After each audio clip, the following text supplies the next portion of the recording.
স্বাগত জানাচ্ছি একাত্তর জার্নালের সঙ্গে আছি আমি মাহবুব হাসান। সংবাদ পর্যালোচনা ভিত্তিক নিয়মিত এই অনুষ্ঠানে আমরা খবরের নানান বিশ্লেষণ করি। পত্রপত্রিকায়, টেলিভিশন, ডিজিটাল মিডিয়া এবং নিউজ পোর্টালে যেসব খবর শিরোনাম হয়ে থাকে আমরা তা জানিয়ে দেই। সেই খবরের সঙ্গে যুক্ত মানুষদেরকে আমরা সংযুক্ত করি আমাদের আলোচনার টেবিলে। আমাদের স্টুডিও এবং অনলাইনে সংযুক্ত থাকা অতিথিরা সেসব খবরের গভীরে ঢোকেন। আজ আমার সঙ্গে আছেন সিনিয়র সাংবাদিক সোহরাব হাসান। আপনাকে স্বাগত জানাচ্ছি একাত্তর জার্নালে। দর্শক, বিভিন্ন সময়ে খবর পর্যালোচনায় আরও অতিথি পর্যায়ক্রমে আমার সঙ্গে যুক্ত হবেন, তখন তাদের পরিচয় করিয়ে দেব। চলুন শুরুতেই কয়েকটি অনলাইন নিউজ পোর্টালের খবরের শিরোনাম দেখে আসি। জুলাই আন্দোলনের সময় ছাত্র জনতার আন্দোলন দমনের উদ্দেশ্যে হত্যার অভিযোগে দায়ের করা মামলার আন্তর্জাতিক অপরাধ ট্রাইব্যুনালে বিচারাধীন মামলা ব্যতীত বিচার হবে দ্রুত বিচার ট্রাইব্যুনালে। অর্থাৎ মামলা আছে 837টি, তার মধ্যে 45টি বিচার কাজ এরই মধ্যে আন্তর্জাতিক অপরাধ ট্রাইব্যুনালে চলছে। 792টি মামলা এখন দ্রুত বিচার ট্রাইব্যুনালে যাচ্ছে এবং এর মধ্যে মাত্র 19টি হত্যা মামলার চার্জশিট দাখিল হয়েছে এবং বিভিন্ন ফৌজদারি আদালতে পুলিশ ইতিমধ্যে চার্জশিট দাখিল করেছে। আসলে বাস্তবতা কি দেখেন? ধন্যবাদ আপনাকে। বাস্তবতা তো হচ্ছে আমাদের চাওয়া পাওয়ার মিলটা একেবারেই নেই। বিচার হবে, বিচার স্বাভাবিক প্রক্রিয়াই হওয়া উচিত। দ্রুত বিচার আদালতে বিচার হওয়ার মধ্যেই কিন্তু একটা সংশয় থাকে। এটি বিগত সরকারের সময় ছিল, তার আগে ছিল দ্রুত বিচার, সন্ত্রাস বিরোধী আইনের আওতায় বিচার, বিশেষ ক্ষমতা আইনের আওতায় বিচার, এগুলো হচ্ছে নিবর্তনমূলক আইন, এর আওতায় যে বিচার হয়। এখন আপনি যে হিসাব দিলেন 837টি মামলার 45টি আন্তর্জাতিক অপরাধ ট্রাইব্যুনালে আছে, বাকি 792টি এবং তার মধ্যে 19টির মাত্র চার্জশিট হয়েছে। এই সরকারের যদি আমরা ধরে নেই ফেব্রুয়ারিতে নির্বাচন হবে, এই সরকারের মেয়াদ আছে 4 মাস। এখন এটা কি তারা শুরু করে যাবেন, পরবর্তী নির্বাচিত সরকার করবেন, না তারা শেষ করে যাবেন? এখন শেষ করতে চাইলে তো চার্জশিট হতে হবে। কতদিনে চার্জশিট হবে? এতদিন হলো না কেন? দ্বিতীয় হচ্ছে দ্রুত বিচার আদালতে হওয়ার বিষয়টি এখন কেন মনে পড়লো সরকারের? তো অনেকগুলো প্রশ্ন আছে। তার চেয়েও গুরুত্বপূর্ণ প্রশ্ন হচ্ছে যে এই মামলাগুলো, বিশেষ করে হত্যা চেষ্টা মামলা দেওয়া হয়েছে, সাংবাদিকদের বিরুদ্ধে 266টি মামলা আছে। এখন 266 জন সাংবাদিক কোথায় হত্যাকাণ্ড যে সংগঠিত করেছে এই তো আমাদের জানা নেই।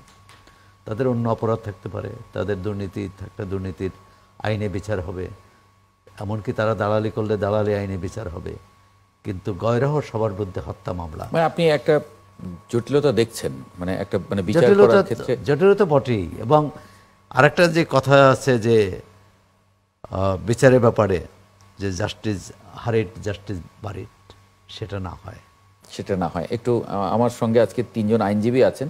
অ্যাডভোকেট মঞ্জিল মোর্শেদ, জ্যেষ্ঠ আইনজীবী, সুপ্রিম কোর্ট এবং president human rights and piece for Bangladesh. আছেন ব্যারিস্টার মোহাম্মদ তারিক বিন আজিজ, আইনজীবী, London. Barrister ASM Shahriar Kabir, আইনজীবী, সুপ্রিম কোর্ট। আপনাদেরকে স্বাগত জানাচ্ছি একাত্তর জার্নালে। শুরুতে ব্যারিস্টার ASM শাহরিয়ার কবির, আপনার কাছে যদি একটু জিজ্ঞেস করি যে আসলে সোহরাব হাসান যেরকম বলছিলেন যে এটা বাস্তবতার সঙ্গে কিছু দ্রুত বিচার করতে গেলে অনেক ক্ষেত্রে অনেক সংশয়ের কথা তিনি উল্লেখ করছিলেন, আপনি আসলে আইনজীবী হিসেবে কি দেখেন? সালাম আলাইকুম। সুপ্রিয় দর্শক শ্রোতা একাত্তরে এবং আমার বয়োজ্যেষ্ঠ সাংবাদিক সোহরাব ভাই, আপনাকে ধন্যবাদ জানাচ্ছি। আপনার যে আশঙ্কা সাংবাদিকদেরকে নিয়ে, সেখান থেকে শুরু করি। দেখেন, একটা ধারা আছে 34 ধারা। 34 ধারা হচ্ছে অ্যাসোসিয়েশন। 10 জন মিলে একজনকে মারলো, তাতে কেউ দাঁড়ায় থেকে দেখলো, আর একজন আঘাত করলো, একজন মারা গেল। এই 10 জনে কিন্তু সমান অপরাধ। কারণ মার্ডার কেসে ওই যে একজন, সে কিন্তু বাধা দিল না।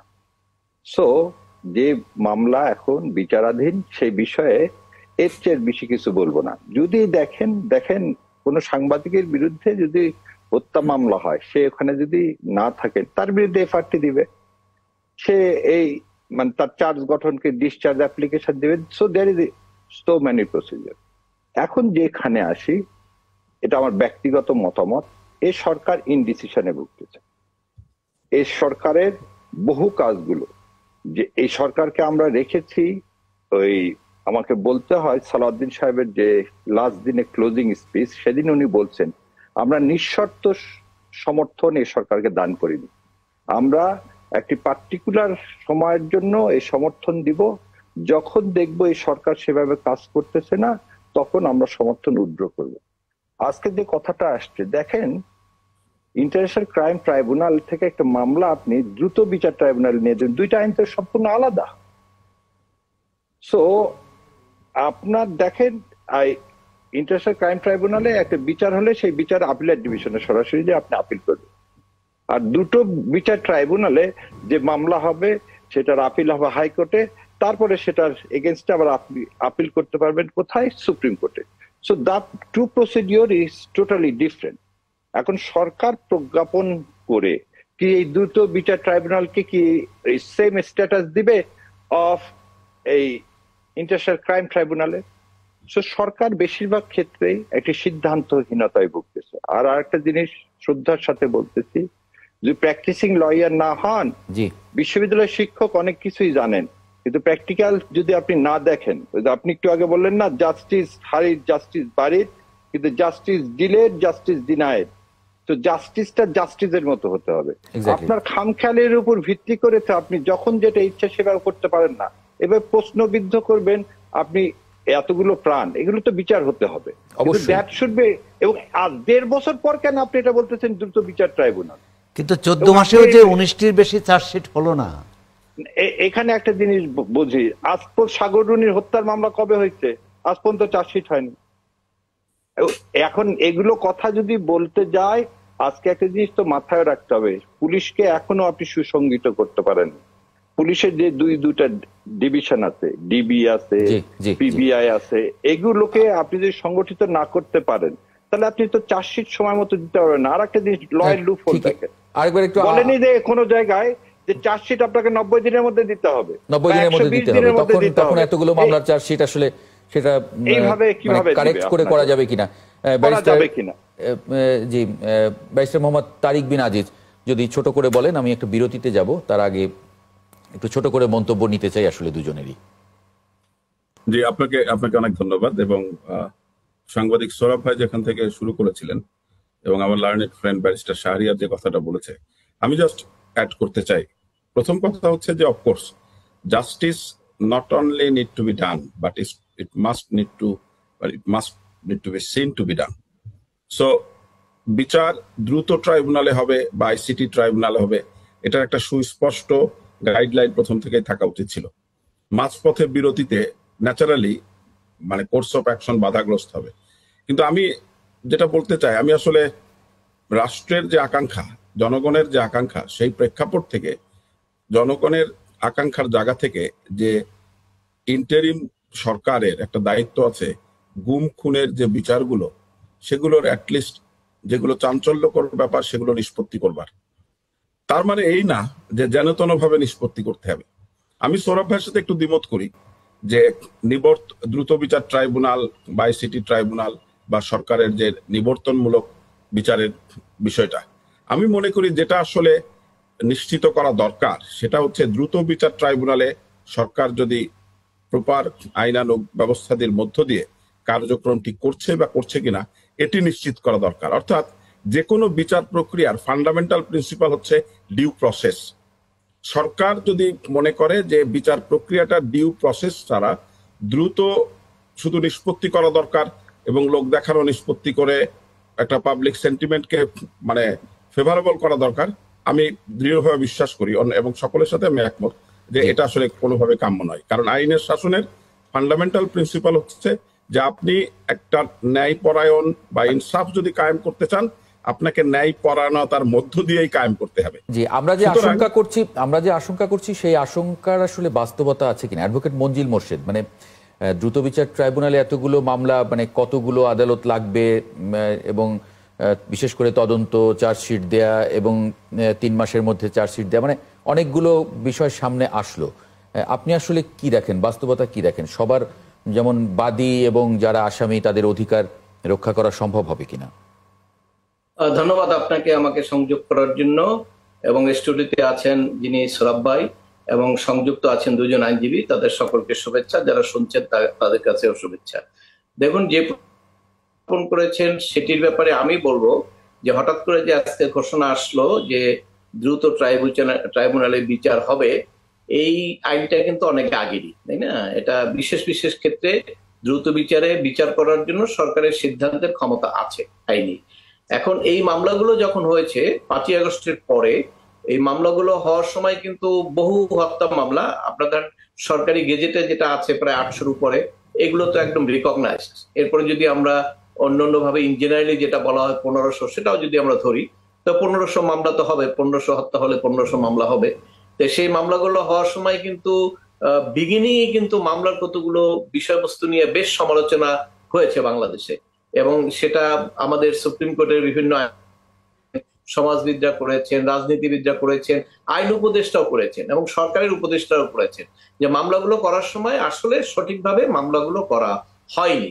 এখানে আপনার এক একটা মামলায় যাদের বিরুদ্ধে অভিযোগ আনা যায় সেটা আনতে পারে, রাজনৈতিক যারা ক্ষমতায় ছিলেন তাদের বিরুদ্ধে অভিযোগ আনলো, কিন্তু সাথে সাথে ওই যে শত্রুতামূলক 300-400 লোককে সম্পৃক্ত করা হয়েছে, এটি নিয়ে আসলে দীর্ঘদিন একটা দুদুল্যমানতা ছিল যে এই মামলাগুলো কি হবে। এই মামলাগুলো তো আদৌ তো এই মামলা ধরেন ডিফেক্টিভ মামলা, আমাদের যে ক্রিমিনাল জুরিসপ্রুডেন্সের যে সিস্টেম, যেটা ওনারা আইনজীবী দুজনই বললেন যে ন্যায় বিচার নিশ্চিতের জন্য কতগুলো ক্রাইটেরিয়া আছে, সেই ক্রাইটেরিয়া যদি ফুলফিল না করেন তো এটাকে ন্যায় বিচার বলবে না। আর ন্যায় বিচার যদি আপনি করতে হয় তাহলে সেই ক্ষেত্রে আবার আপনার ফাউন্ডেশন থেকে শুরু করে সব জায়গাগুলোতে আপনাকে সেইভাবে স্বচ্ছতা থাকতে হবে। তো মামলা করার প্রাথমিক পর্যায়ে যে সমস্ত মিথ্যা অভিযোগ, মিথ্যা আসামি দিয়ে করা হয়েছে, ওই প্রথমেই দুর্বলতা ওখানেই দেখা দিয়েছে। এবং তারপরে এর মধ্যে আপনার কিছু মামলা অলরেডি আইসিটি অ্যাক্টে আইসিটিতে চলে গেছে, ট্রায়াল শুরু হয়েছে।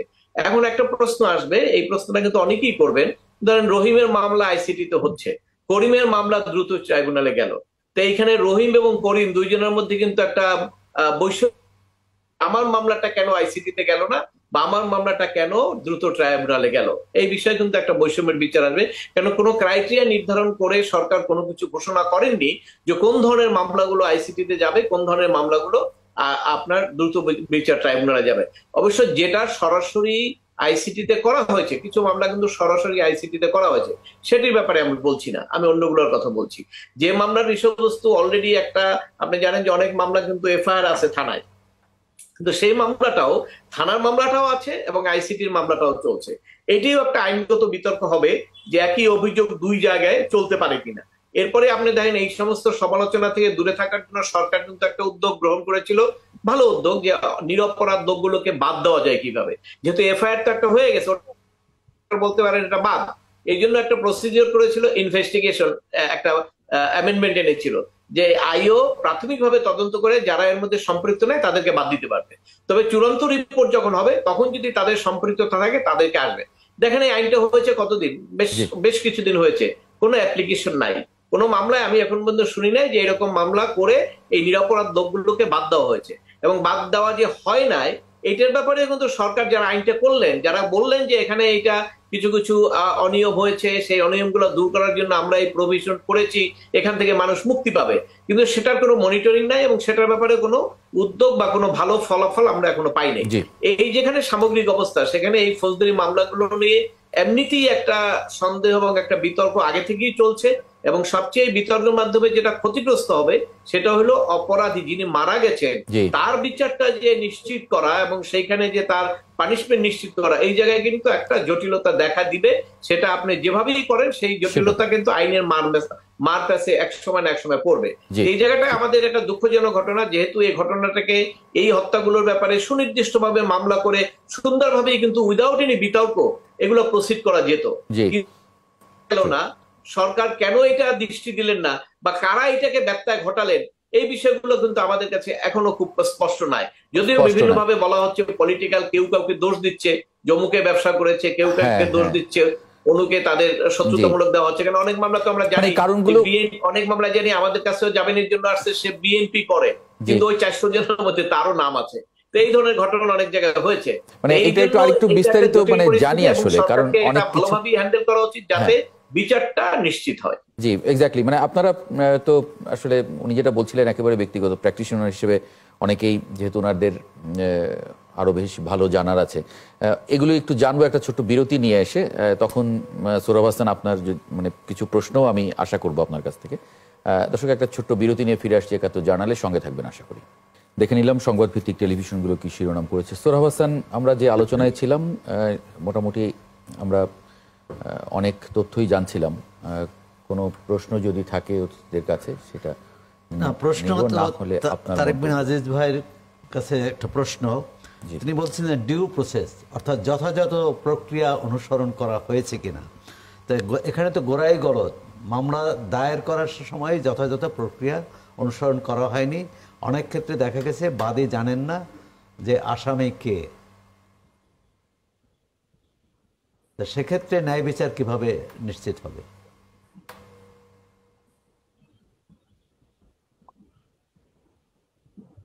জি,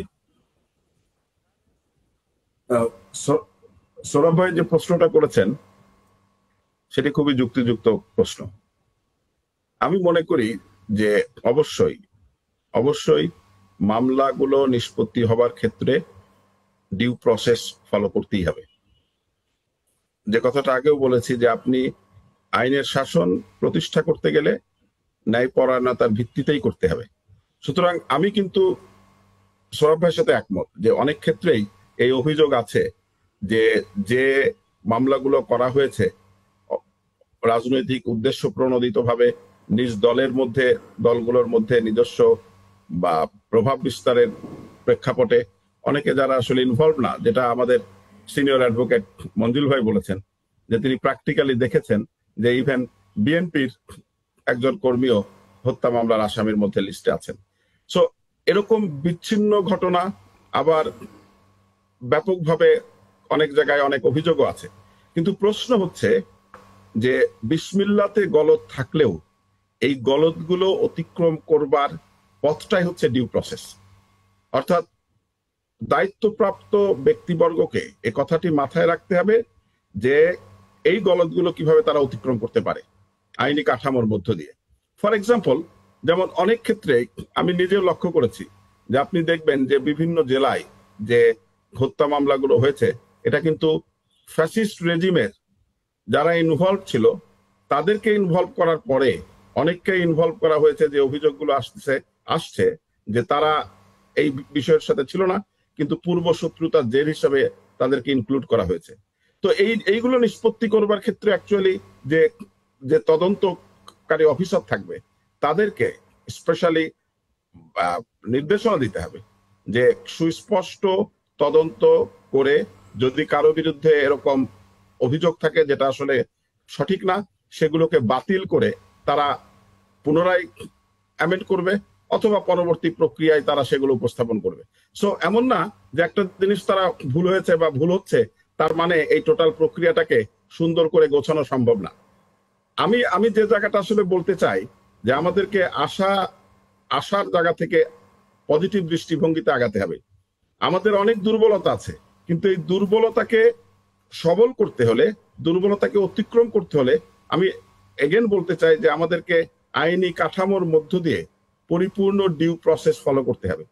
আমরা যদি এর কোথাও এমনটি মনে করি যে আপনার কাঠামোগত সংস্কার বা আদার্স যে আইনি প্রক্রিয়া আছে সেটাকে চাপিয়ে যে আমরা যদি মনে করি যে একটা জিনিস দ্রুততম সময় নিষ্পত্তি করবে, এটা সঠিক হবে না।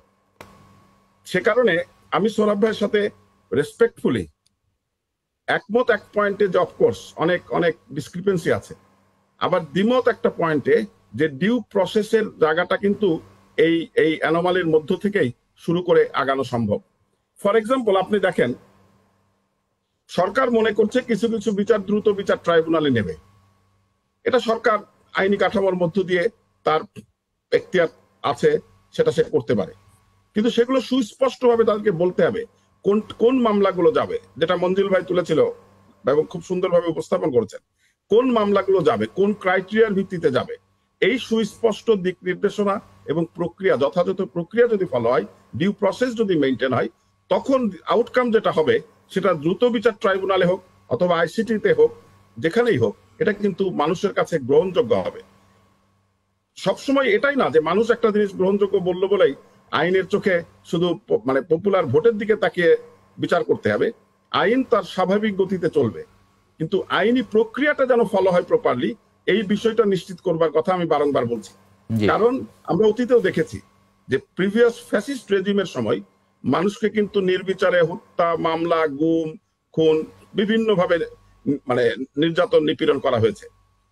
আইনের নামে প্রহসন হয়েছে, বিচারের নামে প্রহসন হয়েছে। আমি ব্যক্তিগতভাবে মনে করি যে বাংলাদেশ নামক রাষ্ট্রটি এই জুলাই অভ্যুত্থানের মধ্য দিয়ে এই হাজার হাজার মানুষের রক্তের উপরে দাঁড়িয়ে যে নতুন বাংলাদেশের আকাঙ্ক্ষা, সেই আকাঙ্ক্ষাটা যদি আমরা চাই, তাহলে আমাদের এই যে জুডিশিয়াল প্রসেসটাকে ডিউলি আইনানুগ করতে হবে। অর্থাৎ আমরা যদি আইনের শাসন প্রতিষ্ঠা করতে ব্যর্থ হই, আমরা যদি আইনি কাঠামোকে মানুষের জন্য নিবর্তনমূলক না করে মানুষের জন্য সহায়ক এবং রাষ্ট্রের জন্য কল্যাণকর পর্যায়ে নিতে না পারি, তাহলে জুলাই আন্দোলনের যে স্পিরিট, যে বৈষম্য বিরোধী যে ভাবধারা এবং মহান মুক্তিযুদ্ধের মাধ্যমে অর্জিত স্বাধীনতা, এর কোনোটাই আসলে আমরা কিন্তু বাস্তবায়ন করতে পারবো না। Barrister S M Shahriar Kabir, মানে হত্যা মামলা যেহেতু, তাই বিচার যদি নির্ভুল না হয় তাহলে তো উচ্চ আদালতে আসামি মানে খালাসের আশঙ্কা থাকে, বা পুরো লড়াইটাই নষ্ট হয়ে যেতে পারে। ধন্যবাদ আপনাকে। আমি তারেক ভাই এবং আমার জ্যেষ্ঠ সাংবাদিক আপনাদের বিনয়ের সাথে বলতেছি, তাত্ত্বিক অনেক কথা বলা যায়, বাস্তবতা মেনেই বিচার হতে হবে। কেন এই কথাটা বললাম? আপনি ইউনূস সরকারের সবচেয়ে বড় ব্যর্থতা, তিনি সংস্কারের কথা বলে কোনো জায়গায় হাত দিতে পারেন। সে ভুলে গেছেন যে সে এদেশের জনগণের সরকার, জনগণের সমর্থিত সরকার। কেন এই কথাটা বললাম? এই যে মঞ্জিল ভাই যে কথা বললো, আমার কাছেও, আমরা তো প্রতিদিন কোর্টের বারান্দায় থাকি, যে পুলিশ যে থানায় ছিল, যে ফ্যাসিস্ট রিজিমের পুলিশ, সে পুলিশকে কি আপনি বাদ দিয়েছেন? না। আপনি কয়জন জাজকে বাদ দিলেন? এদিকটু আগে বললো বিচারের নামে অবিচার হয়েছে, সেই জাজগুলোই তো আছে।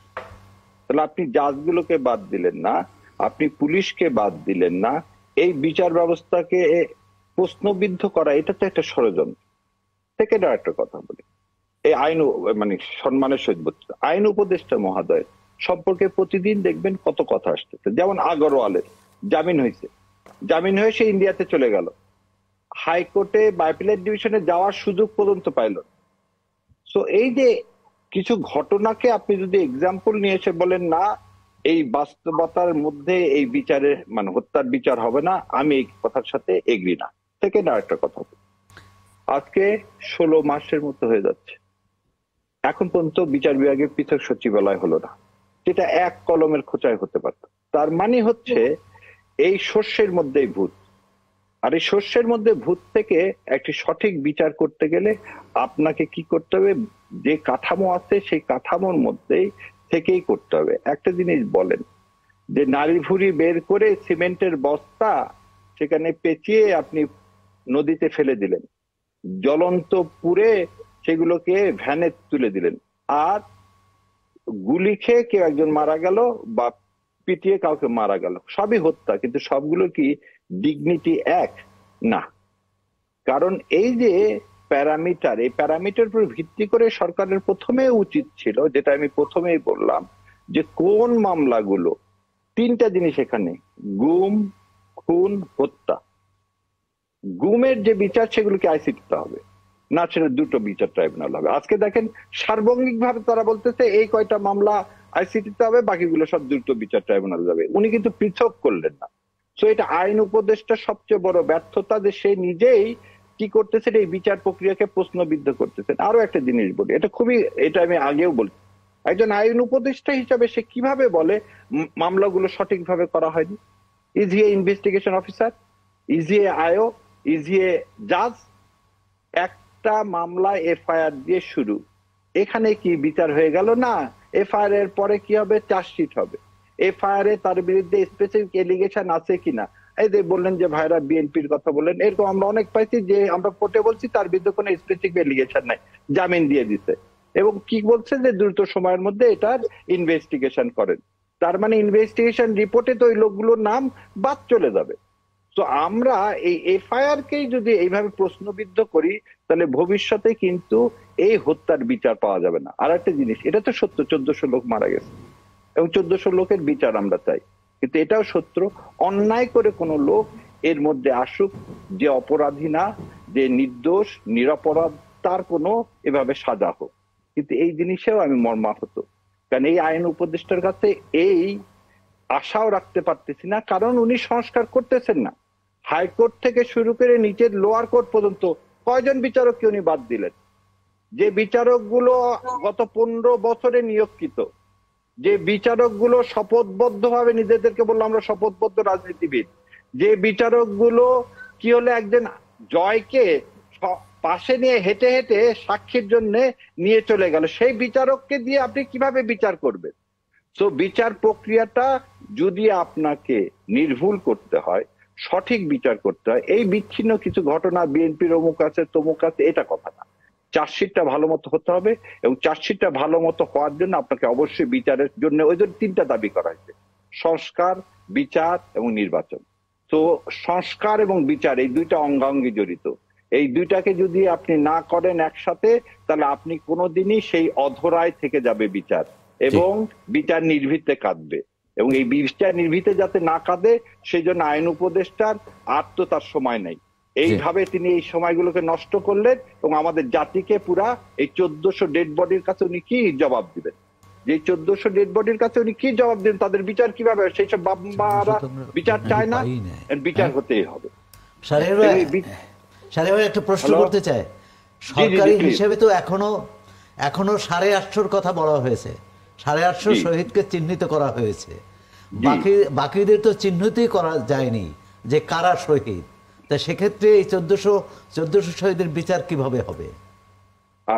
শ্রদ্ধার সাথে আপনার এই প্রশ্নের জন্য আপনাকে ধন্যবাদ জানাচ্ছি, কারণ একটা জিনিস দেখেন, এই সরকারের সময় গত শুক্রবারে যেদিন এই সনদ সিগনেচার হলো, সেদিন আমরা দেখলাম একটা ছেলে যে জুলাই যোদ্ধা, তার হাত পুলিশ মেরে ভেঙে দিছে। তো সরকারের এই যে গাফলতি, এই গাফলতির জন্যই কিন্তু আমরা জুলাই সনদ বলছি, এই গাফলতির জন্য আমরা সংস্কারের কথা বলতেছি, এই গাফলতির জন্য আমরা বলতেছি একটা উপযুক্ত বিচার করতে গেলে তোমাকে একটি ফিল্ড তৈরি করতে হবে। কি ফিল্ড তৈরি করতে? যে ফিল্ডে এটা নিশ্চিত করা সম্ভব। তারা 800 বলছে, আমাদের কাছে বিভিন্ন দল কিন্তু বিএনপি এবং জামাতে ইসলাম একদম ডেড বডি নিয়ে তারা বই তৈরি করছে, যেগুলোর প্রতিটা এম্বাসিতে দেওয়া হয়েছে। আমি যদি 1 সেকেন্ড আমি বইটা দেখাচ্ছি, যেখানে 1400 দেখেন মটারডেমের 10টা ভলিউম করা হয়েছে, এবং 10টা ভলিউমে প্রতিটা ভলিউমের মধ্যে কে মারা গেছে, কার পরিচয়, কার বাড়ি কোথায়, সব দেওয়া আছে, কিভাবে সে মারা গেছে সেটা পর্যন্ত দেওয়া আছে। So there is a document. So government 800 বলতেছে, এই যে 1400 এটা বড় অনাকাঙ্ক্ষিত এবং বড় কষ্টদায়ক। গভর্নমেন্টকে সব প্রোভাইড করার পরও, এবং একটা জিনিস দেখেন জাতিসংঘ কত বলছে, দেখেন জাতিসংঘ 1400 বলছে, জাতিসংঘ তার রিপোর্টে পর্যন্ত 1400 বলছে, সরকার 800 করে বসে আছে। এই জুলাই সনদের মধ্যে কেন ছেলেরা সেদিন আপত্তি জানালো, কেন সংসদ ভবনে আসলো? কারণ তাদের সাথে পদে পদে বেইমানি করা হচ্ছে। এই সরকার মাঝে মাঝে আমাদের সরকার হয়েও ভুলে যাচ্ছে এরা জনগণের সরকার। এরা সময় হিসাব আছে সৌরভ ভাই, এবং এই যে দেখেন 10 ভলিউমের, সৌরভ ভাইকে আমি একটা পাঠিয়ে দিব, এই 10 ভলিউমের এখানে অ্যাডভোকেট মঞ্জিল মোর্শেদকে একটু শুনি। অ্যাডভোকেট মঞ্জিল মোর্শেদ, মানে এই আলোচনার আঙ্গিকে আসলে কি বলবেন? সঙ্গে আমি যদি একটু যুক্ত করে দিই, এই অপরাধের অভিযোগে দায়েরকৃত মামলাগুলোর প্রসিকিউশনের কার্যক্রম সুষ্ঠু এবং গতিশীল করার লক্ষ্যে আইন এবং বিচার বিভাগের অতিরিক্ত সচিবের নেতৃত্বে একটি কমিটি গঠন করেছে আইন মন্ত্রণালয়।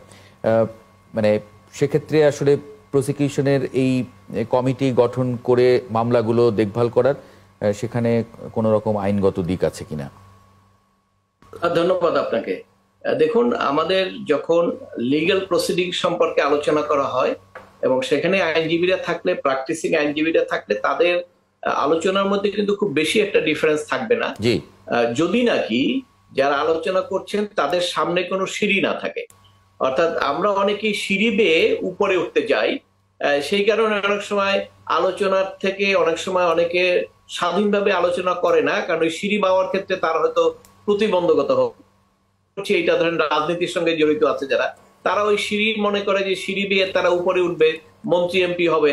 ওই কারণে অনেক সময় অনেকে আপনার স্বাধীনভাবে মতামত দিতে পারে না। এই কারণেই দেখবেন যে রাজনৈতিক যারা করেন সেই সমস্ত আইনজীবীদের কাছে সংবিধানের ব্যাখ্যা যখন শুনবেন তখন আপনার 3 ধরনের 4 ধরনের ব্যাখ্যা পাবেন, কিন্তু অন্যরা যখন ব্যাখ্যা করবে সেখানে কিন্তু সেই ধরনের ব্যাখ্যা আসবে না, কারণ আসলে তো ল সংবিধান একই জিনিস, সেখানে ব্যাখ্যা আলাদা কোত্থেকে আসবে।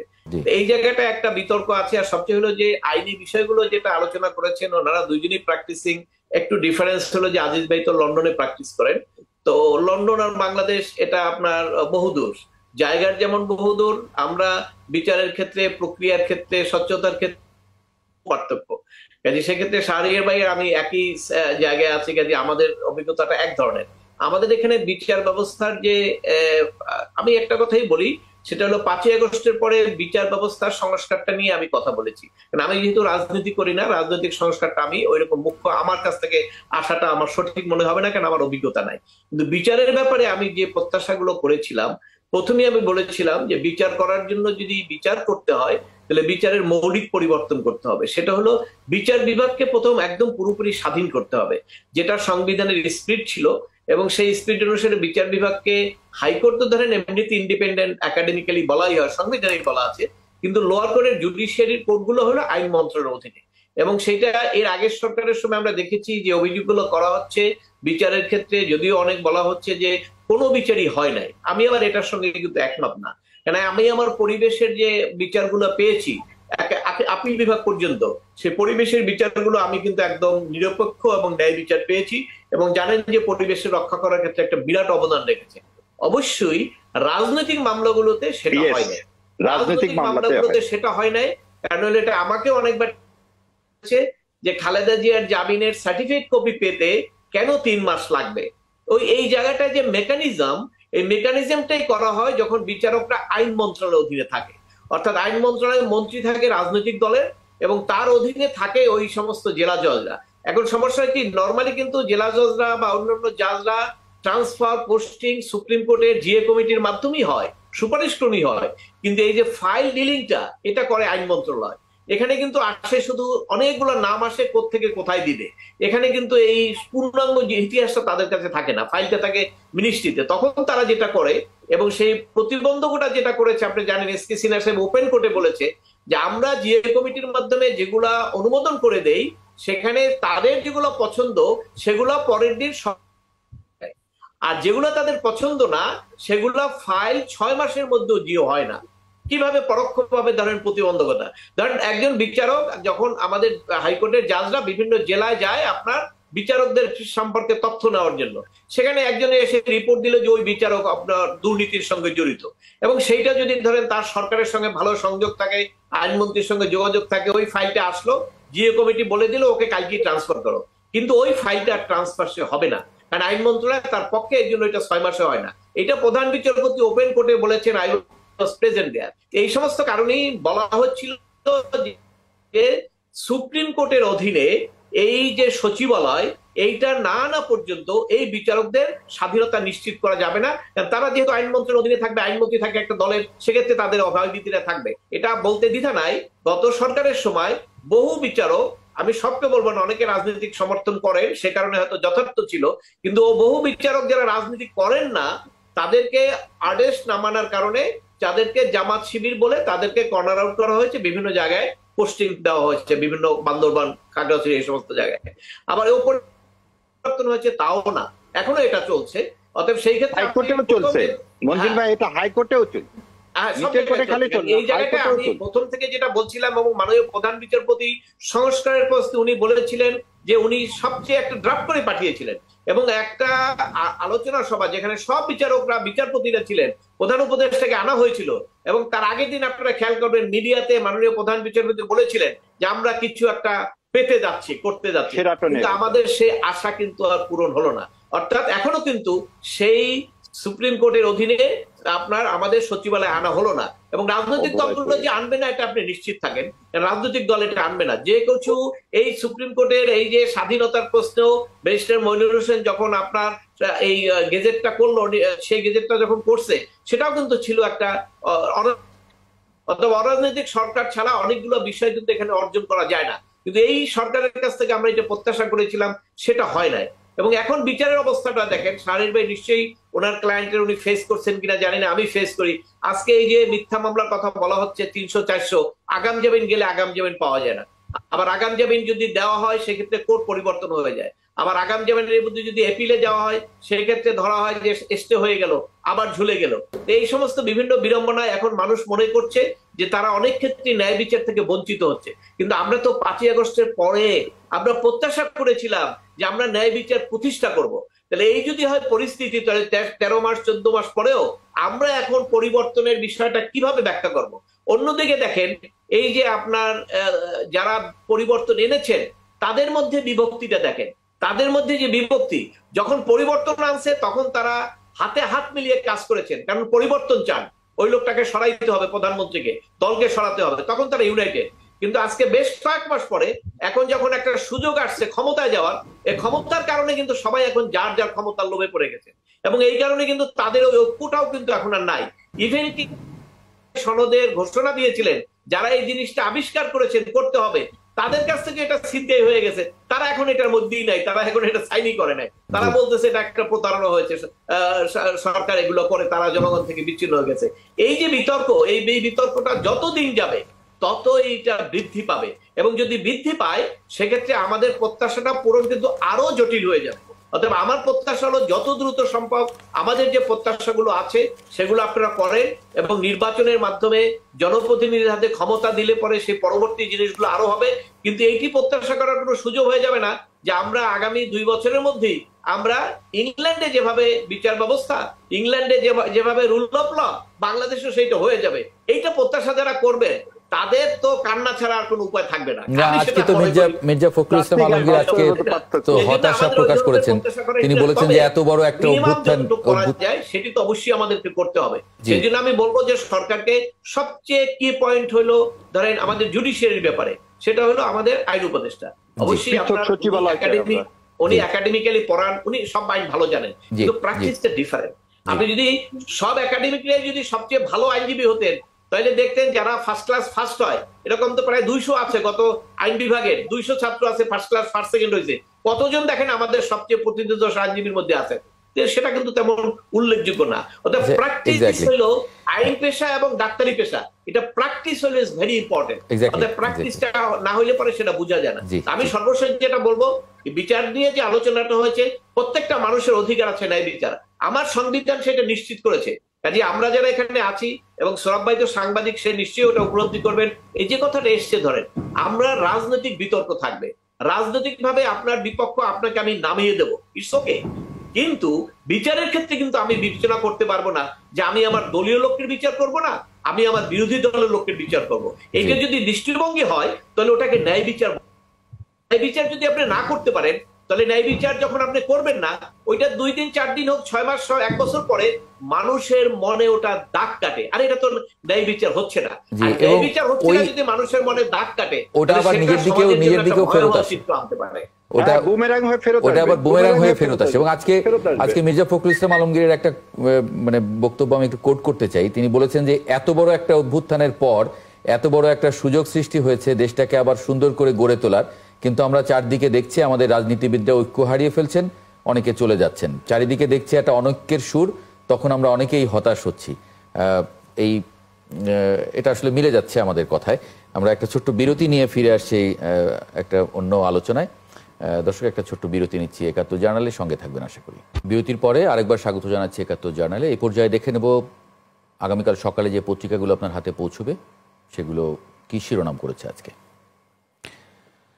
শুরুতে যুগান্তর, ইসিতে আইন শৃঙ্খলা নিয়ে উচ্চ পর্যায়ের বৈঠক, নির্বাচনে বিচারিক ক্ষমতা চায় সশস্ত্র বাহিনী। বণিক বার্তা,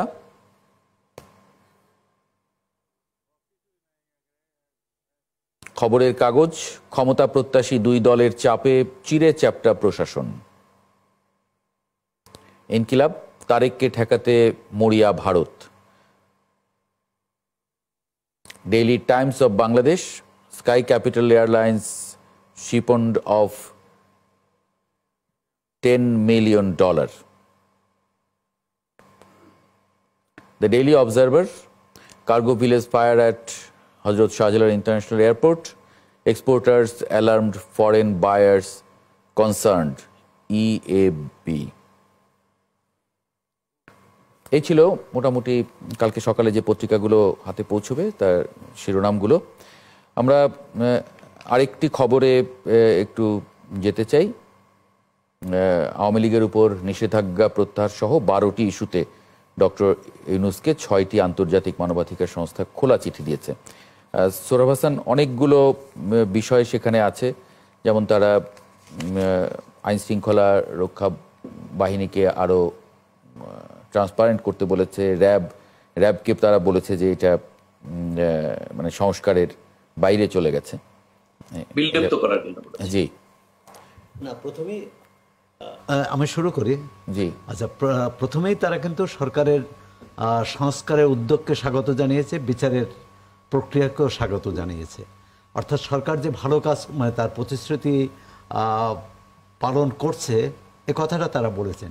এরপর যে বিষয়গুলোর দিকে দৃষ্টি আনছে সেটা হচ্ছে নাগরিকের যে সুরক্ষা, ব্যক্তি স্বাধীনতা, মত প্রকাশের স্বাধীনতা এবং রাজনৈতিক এবং যে নিবর্তনমূলক আইন ব্যবহার অতীত সরকারগুলো করেছে সেটা এই সরকারও ব্যবহার করে বিচারের নামে যে মানবাধিকার লঙ্ঘন করছে বা খর্ব করছে সেটা ব্যাপারে সতর্ক করেছে।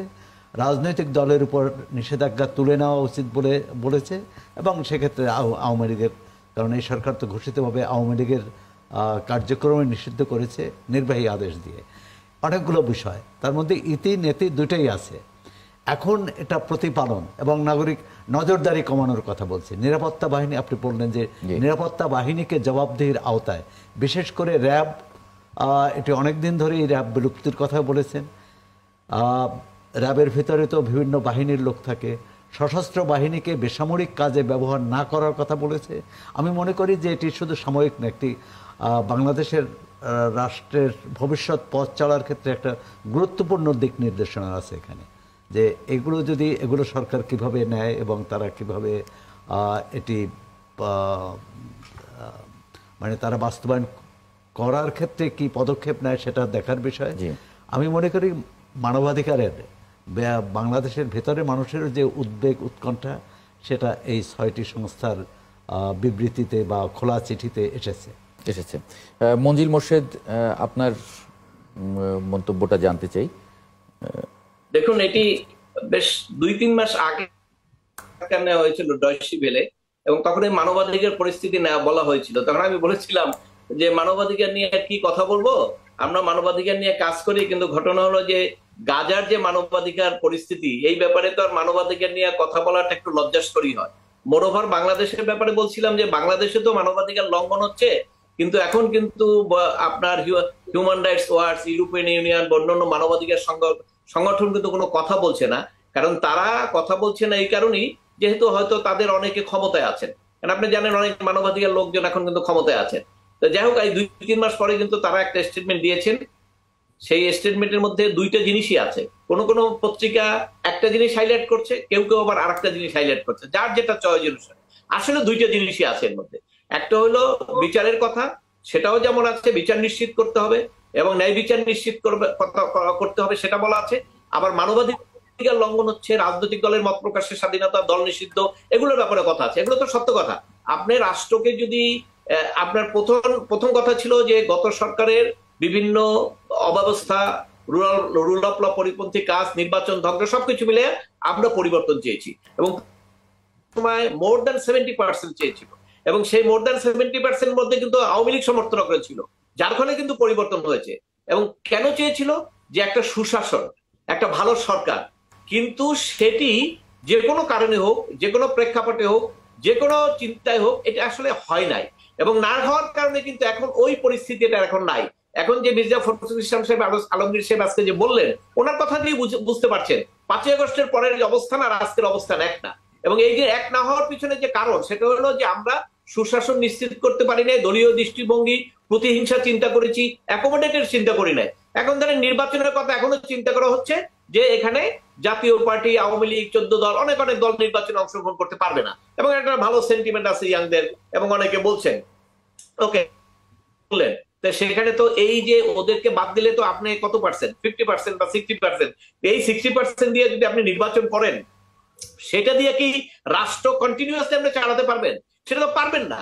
কারণ কথাটা ছিল পরিবর্তন হবে, অপরাধ যারা করেছে আপনি তাদেরকে সাজা দিবেন, কিন্তু সমস্ত লোককে নিয়ে বাংলাদেশ চলতে হবে। একটা এটা যদি 2-1 লাখ লোক হইতো, ধরেন জামাতের কতজন কর্মী ছিল, 25-30 লক্ষ কর্মী ছিল, ওইটাও তো পারে নাই আওয়ামী লীগ তাদেরকে ডিস্ট্রয় করতে। আচ্ছা, দল যখন তাহলে আপনার মানে এই একই প্রশ্ন তো করা যায়। 2000 মঞ্জিল মোর্শেদ, এখানে এখন 5-6 কোটি লোক অ্যাডভোকেট আছে, মঞ্জিল মোর্শেদ, তাহলে কি মানে জামায়াতের সবাই তো আর অপরাধী ছিল না? তাহলে জামাত ইসলামকে তো নির্বাচন করতে দেওয়া হয়নি, তাকে তো নিষিদ্ধ করা হয়েছিল। তো শেষ মুহূর্তে না, আমি মনে করি যে কোশ্চেনটা আপনি করেছেন এখানে মঞ্জিল ভাইয়ের কিছু কারেক্ট পয়েন্ট আছে, বাট রেসপেক্টফুলি কিছু আমি দ্বিমত করতে চাই। যে একটা বিষয় হচ্ছে যে মানবাধিকার সংগঠনগুলো যে দাবি করেছে, এই দাবিটা আমরা সকলেই একমত। আমরা অবশ্যই চাই না যে আমাদের সংবিধানে যে আমাদের এন্ট্রেন্স রাইট গুলো আছে মানুষের অধিকারের প্রশ্নে, এবং ইন্টারন্যাশনাল হিউম্যান রাইটস এর কনটেক্সটে যে অধিকারগুলো আছে, সেগুলো সকল রাষ্ট্র সমাজ ব্যবস্থায় মানে এর প্রয়োগ থাকুক। কিন্তু ইন প্র্যাকটিস আমরা ফিলিস্তিনে যেরকম দেখেছি, বিভিন্ন জায়গায় দেখেছি, অতীতেও দেখেছি। তার মানে এই না যে আমরা মনে করি যে এখন এরকম মানবাধিকার লঙ্ঘনের সুযোগ আছে। কিন্তু যে বিষয়টা আসলে হিউম্যান রাইটস ওয়াচের বা যে 6টা HRW, CPJ, সিভিকাস, Fortify Rights, Robert F Kennedy Human Rights এবং টেক গ্লোবাল ইনস্টিটিউটস, এরা যে দাবিটা করেছে, প্রথম কথা হচ্ছে যে গুম এবং খুনের বিচার নিশ্চিত করা। তো গুম এবং খুনের বিচার নিশ্চিত করাটা আসলে খুবই জরুরি। আমি যেটা বলতে চাই, আমাদেরকে প্র্যাকটিক্যাল হতে হবে। আমি মঞ্জিল ভাইয়ের সাথে একটা পয়েন্টে একমত যে রাষ্ট্র ব্যবস্থায় যারা সুনির্দিষ্টভাবে এই গুম এবং খুনের সাথে জড়িত, আমার লার্নেড ব্রাদার শাহরিয়ার অলসো দেখাইছে যে এই যে একটা বইয়ে কিছু আমরা দেখলাম যে অ্যাকচুয়ালি সুনির্দিষ্ট যাদের বিরুদ্ধে অভিযোগ এবং যারা এই কর্মকাণ্ডের সাথে জড়িত, এরা কিন্তু আইডেন্টিফাইড।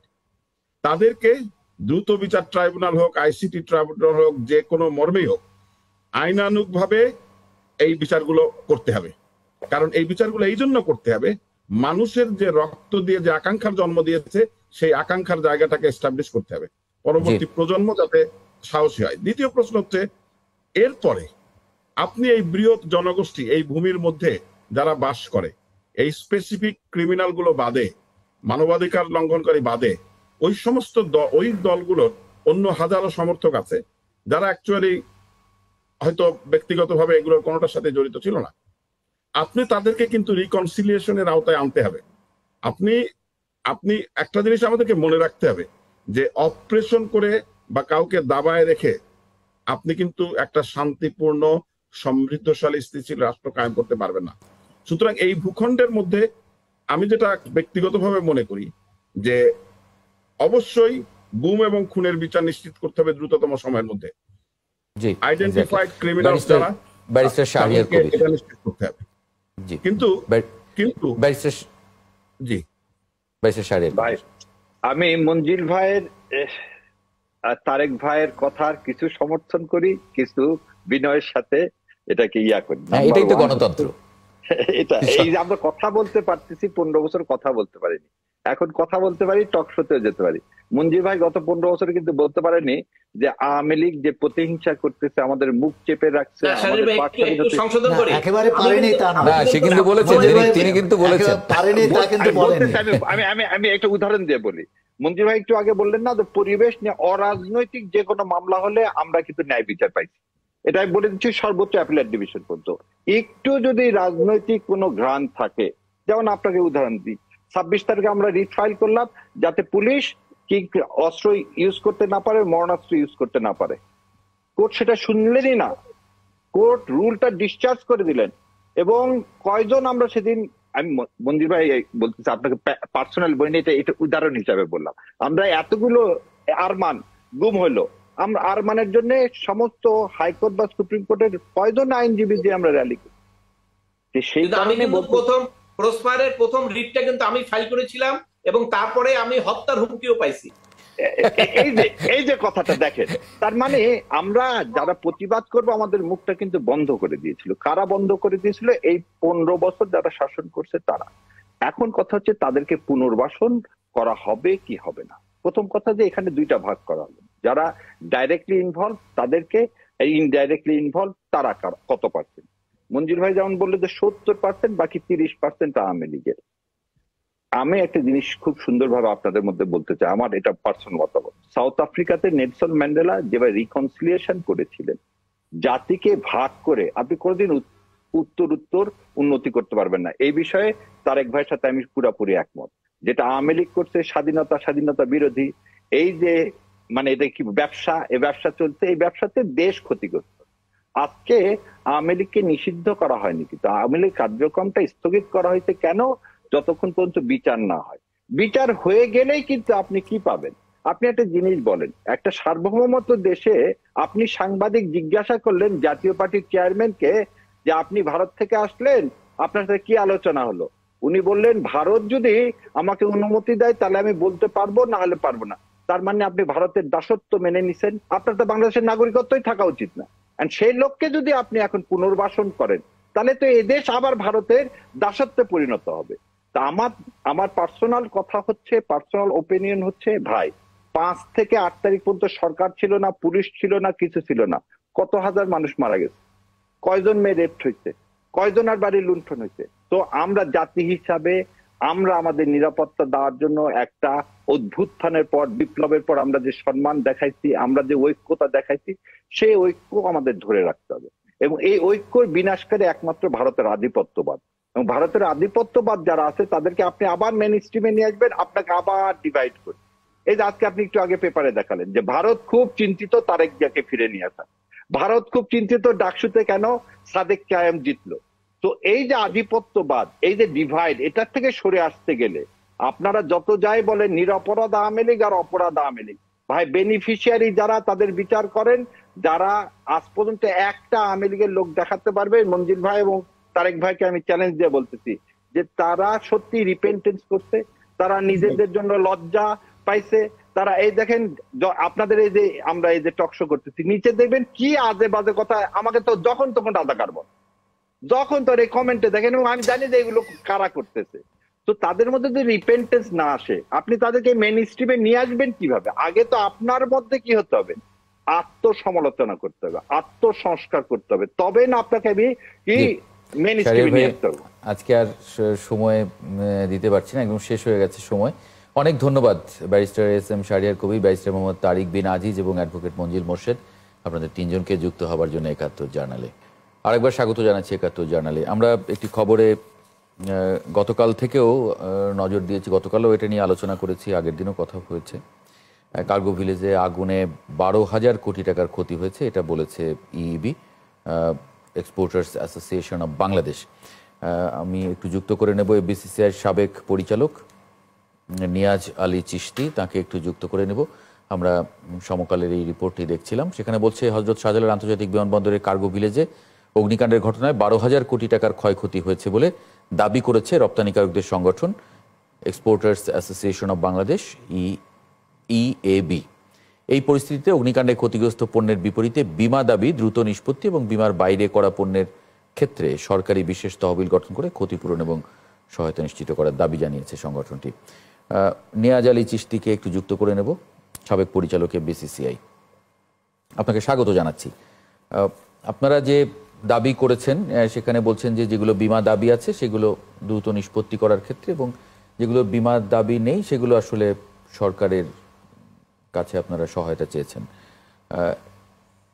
এটা এই যে সংখ্যাটা যে বলছেন 12,000 কোটি টাকার মতো ক্ষয়ক্ষতি, মানে এটা আসলে কিভাবে নির্ধারণ করেছেন আপনারা? একটু আনমিউট করে নেবেন। শুনতে পাচ্ছেন? জি, এখন শুনতে পাচ্ছি, থ্যাংক ইউ। আচ্ছা, না যে 12,000 কোটি টাকা বা $1 বিলিয়ন যেটা ক্ষতিগ্রস্ত হয়েছে, এটা মোরাললেস আপনার যে সকল সেক্টর থেকে আমদানি করা হয় সে সকল সেক্টরের যারা প্রতিনিধি আজকে সংবাদ সম্মেলনে ছিলেন তাদের যে ডাটা, সেই ডাটা অনুযায়ী আপনার ওখান থেকে যেমন আপনার ওষুধ শিল্প, তারপর চামড়া শিল্প, এছাড়া আপনার বিভিন্ন সেক্টরে যারা র মেটেরিয়ালস গুলো নিয়ে আসে, তাদের পরিসংখ্যান থেকে বের হয়ে আসছে 12,000 কোটি টাকা বা $1 বিলিয়ন এখানে ক্ষতিগ্রস্ত হচ্ছে।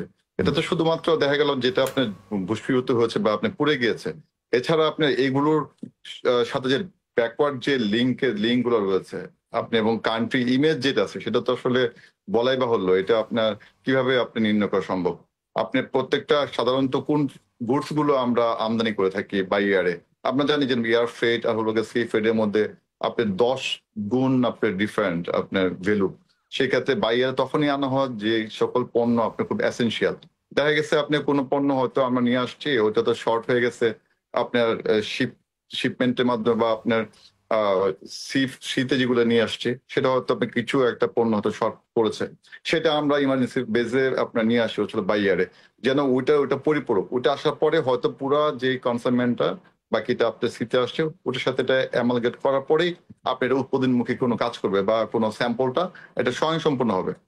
যখন ওটা পুড়ে যায় তখন কিন্তু আদার যে গুডস গুলো আমরা নিয়ে এসেছিলাম সি এর মাধ্যমে বা আপনার শিপের মাধ্যমে, তাহলে কি ওগুলো কিন্তু পরিত্যক্ত অবস্থা থাকবে আনটিল আবার নতুন করে না আসা পর্যন্ত। তো এটা ক্ষতি তো আসলে কোনোভাবে নির্ণয় সম্ভব না আপনার ভলিউম দিয়ে। তারপরেও আপনার যেটা স্পটে যেটা পড়েছে সেটাই আসলে বলা হয়েছে 12,000 কোটি টাকা বা $1 বিলিয়ন ওখানে ক্ষতিগ্রস্ত হয়েছে। না, বলা হচ্ছে যে ওষুধ, চামড়া সহ বস্ত্রকলা। আমি ওষুধের কথা যদি বলি, মানে এটা ঠিক, আপনি যেটা বলছেন এটা খুবই গুরুত্বপূর্ণ যে হয়তো আপনারা একটা র মেটেরিয়াল নিয়ে এসেছেন, বাকিগুলো আছে, সেগুলো ছাড়া আসলে ওই ওষুধটা প্রস্তুত হবে না। মানে কোন ধরনের পণ্য সংকট তৈরি হবে নাকি আবার? ওষুধের কিন্তু 70 to 80% আপনার র মেটেরিয়ালস এটা কিন্তু আমদানিকৃত। তো ওইটা একটা বড় একটা সেক্টর, যে সেক্টরটা আপনার আমদানির উপর ডিপেন্ড করে। এছাড়াও আপনার কিছু কেমিক্যাল রয়েছে, এছাড়া আপনার গার্মেন্টস ও অনেকগুলো রয়েছে, আপনার স্যাম্পল গুডস ছিল ওখানে। তারপর চামড়াও আপনার জানি যে চামড়া যে সকল বাংলাদেশের ফুটওয়্যারের অবস্থা কিন্তু এখন বেশ রমরমা, বিকজ অফ বিভিন্ন দেশে যে ট্যারিফ নির্ধারণ করা হয়েছে, ওভার ট্যারিফ দেওয়া হয়েছে স্পেশালি চায়না এবং ইন্ডিয়াতে, যার জন্য আমাদের অ্যাপেক্সটা কিন্তু খুব ঊর্ধ্বমুখী ছিল। তো অ্যাপেক্স এর যে র মেটেরিয়াল চামড়া সেটা কিন্তু আপনি সম্পূর্ণভাবে আমদানি নির্ভর, তো সেটাও কিন্তু আপনার পড়ে গেছে। তো ডেফিনেটলি কিছু তো আপনার এই প্রবলেম তো হবেই। হয়তো বা দেখা গেছে আমরা হয়তো ওভার থ্রো আপনার আবারও বা ইয়ারে এনে আমরা হয়তো এটা সামাল দিতে হবে। যেটা ক্ষতিগ্রস্ত হচ্ছে, কোনো প্রশ্ন যদি থাকে না হলে আপনার মন্তব্য আমার প্রশ্নের চেয়েও নিয়াজ আলী ভাই যে বললেন যে ব্যবসায়ীদের উদ্বেগ এবং তাদের যে ক্ষতি, এটা রাষ্ট্রীয় ক্ষতি। কারণ এই কাঁচামাল যদি নষ্ট হয়ে থাকে এবং পুড়ে যেয়ে থাকে, তাহলে যে পণ্য তৈরি করবে সেক্ষেত্রে তো আবার নতুন করে আমদানি করতে হবে, এবং সেই ক্ষতিপূরণ কে দেবে? বিমা টাকা পেতে কতদিন লাগবে সেটাও প্রশ্ন। দ্বিতীয় হচ্ছে যে আমাদের সুরক্ষা ব্যবস্থা এত দুর্বল, আন্তর্জাতিক বিমানবন্দর, সেখানে কার্গো ভিলেজ এত অনিরাপদ থাকবে কেন? এবং আগুন লাগলেও সেই নেভাতে কত ঘন্টা? 16 ঘন্টা না কত? 16 ঘন্টা, 2টা থেকে নিয়ে রাত 9টা পর্যন্ত, মানে এত দীর্ঘ সময় লাগলো। একটা বিগত সরকারের সময় এই ফায়ার ব্রিগেডের একটা ছিল যে ক্রাউড প্রোটেকশন ইউনিট, সেটা নাকি এখন কাজ করছে না বা ভেঙে দেওয়া হয়েছে। দেখুন, এই সরকারে আমাদের অনেকগুলো কারখানা বা অনেকগুলো স্থাপনায় আগুন লেগেছে, বিশেষ করে 2টা বিষয়। এটা তদন্ত কমিটি হয়েছে, আমরা জানি না যে এই তদন্ত কমিটি কি ফাইন্ডিংস, কি অনুসন্ধান করে কি বের করতে পারে। তার চেয়েও যেটা সহজ ছিল, সচিবালয়ে মন্ত্রণালয়ের একটা ভবনে আগুন লাগলো এবং সেখানে কয়েক ঘন্টা আগুন জ্বললো, তারপর সেটা বের করা গেল না যে কেন সেটা হলো। সেখানে কোনো নাশকতা ছিল, প্রথমে আশঙ্কা করা হলো নাশকতা, পরবর্তীকালে নাশকতা পাওয়া গেল না। এখন এখানেও কি হবে? এই যে আমাদের সুরক্ষার ব্যবস্থাটা এত দুর্বল প্রতিটা ক্ষেত্রেই, এক হচ্ছে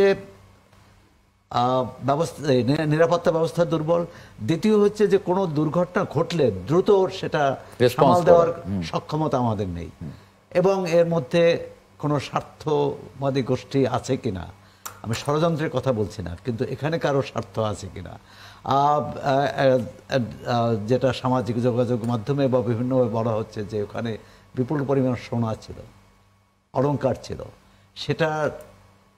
সেটা গায়েব করে দেওয়ার জন্য বা সেটার কেউ মেরে দেওয়ার জন্য এই ঘটনা ঘটিয়েছে কিনা এই প্রশ্ন এসেছে।